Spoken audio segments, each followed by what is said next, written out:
on One Nation, One Election.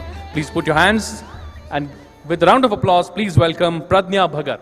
अखंड महाराष्ट्र के आराध्य दैवत छत्रपति शिवाजी महाराज, मंचस्थ समस्त विचारवंत और एक उत्तम दिशा में आकार लेता हुआ संपूर्ण युवागण। कुछ साल पहले हमारे देश के महान शास्त्रज्ञ और भारत के पूर्व राष्ट्रपति अब्दुल कलाम सर ने एक सपना देखा था कि हमारा भारत देश 2022 तक महासत्ता बनाना है। आज 2019 साल शुरू है। मुझे नहीं पता कि 3 साल में हम महासत्ता बन सकेंगे या नहीं, लेकिन देश में बार बार होने वाले चुनाव, उनकी वजह से बर्बाद होने वाले समय, पैसे और निर्माण होने वाली अस्थिरता की वजह से हमारे देश को महासत्ता बनने में बड़ी रुकावट है, जिसको चाहे तो हम दूर कर सकते हैं एक देश एक चुनाव संकल्पना के माध्यम से। नमस्ते, मैं प्रज्ञा भगत छात्र संसद में युवाओं का प्रतिनिधित्व करते हुए अपनी बात रख रही हूँ। 2009 के लोकसभा चुनाव में चुनाव आयोग द्वारा खर्च हुई रकम थी 1700 करोड़। 2014 के लोकसभा चुनाव में वही खर्च था 4000 करोड़।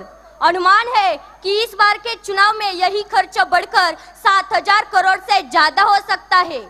ये सभी लोकसभा चुनाव के खर्च के आंकड़े हैं। बाकी हमारे देश में विधानसभा चुनाव और कई तरह के चुनाव होते हैं, जिसमें होने वाला सरकारी खर्च लोकसभा चुनाव से कई गुना ज्यादा होगा।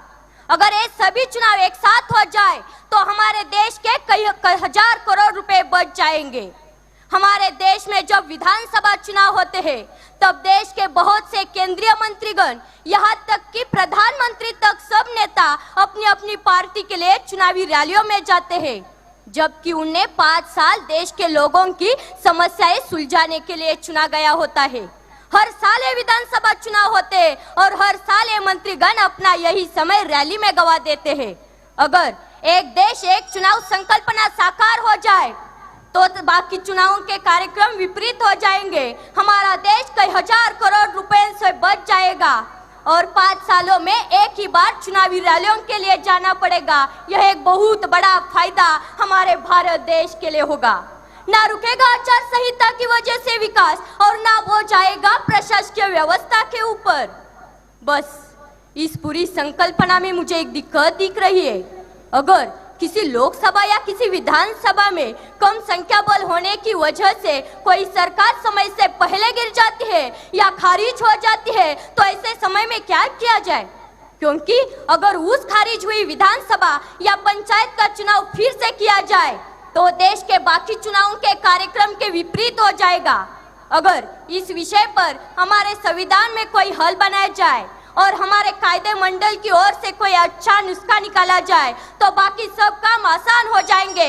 हमारे देश का बहुत सारा पैसा बच सकेगा। प्रशासकीय व्यवस्था पर हर बार आने वाला प्रेशर भी भारी मात्रा में कम हो जाएगा और हम गर्व से कह सकेंगे, हम होंगे कामयाब, हम होंगे कामयाब एक दिन। मन में है विश्वास, पूरा है विश्वास, हम होंगे कामयाब एक दिन, हम होंगे कामयाब एक दिन। जय हिंद, जय महाराष्ट्र, जय Shivrai. Thank you very much, Pradnya.